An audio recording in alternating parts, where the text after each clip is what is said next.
સુરતના ઉધના પોલીસે ફોરેક્સ અને સાયબર ફ્રોડના 1550 કરોડના મામલામાં આરબીએલ બેંકના 8 અધિકારીની ધરપકડ કરી આરોપીઓ 89 કરંટ એકાઉન્ટ ખોલી 6 મહિનામાં 1455 કરોડના ટ્રાન્ઝેક્શન કર્યા। પોલીસ તપાસમાં જાણવા મળ્યું કે એરિયા હેડ અમિત ગુપ્તા, ઓએસડીએમ અરુણ ઘોઘારી અને અનિલ જાનીએ ખોટા દસ્તાવેજોના આધારે એકાઉન્ટ ખોલવા માટે 25,000 થી 2.5 લાખ રૂપિયા લીધા।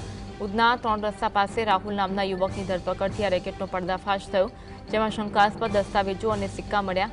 પોલીસે ફ્રીઝ કરેલા એકાઉન્ટ રીએક્ટિવ કરવા માટે મેન્સી ગોટીની મુખ્ય ભૂમિકા હોવાનું જાણવા મળ્યું છે।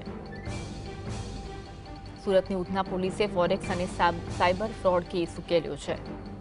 આ સમગ્ર તપાસમાં શરૂઆતમાં અમારી પાસે 164 બેંક એકાઉન્ટ્સ આવ્યા હતા કે જેમાં સીધું ટ્રાન્ઝેક્શન થયું હતું।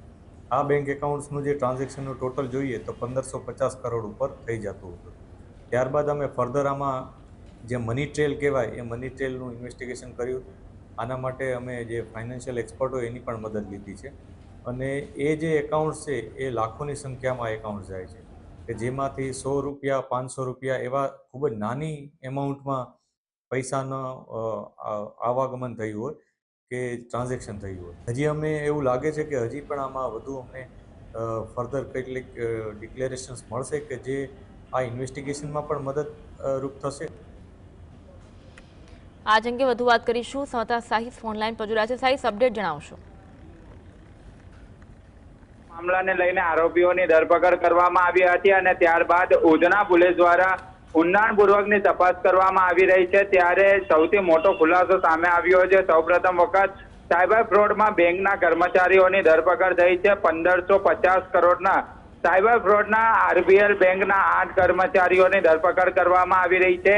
રૂપિયા વગે કરવા વપરાયેલા આરબીએલ બેંકના 79 એકાઉન્ટ તપાસમાં કર્મચારીઓની સંડોવણી ઘટસ્ફોટ થયો હતો। પૂરતી ખાતરી તપાસ વિના કરંટ એકાઉન્ટ ખોલવા માટે 25,000 થી લઈ 2.50 લાખ સુધીની પૈસા આપતા હતા। એરિયા હેડ અમિત ગુપ્તા સહિત અરુણ ઘોઘારી, નરેશ માણાની, અલ્પેશ કચેરિયા સહિતના જે અલગ અલગ આરોપીઓ છે, નેન્સી ગોટી, અલ્પેશ કાકડિયા અને આશિષ ગઢિયા અને અનિલ જાનીની ધરપકડ કરવામાં આવી રહી છે।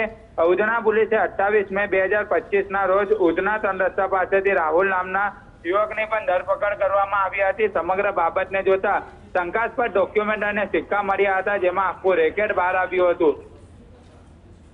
જી જી જી, આભાર સાહિસ માહિતી આપવા માટે।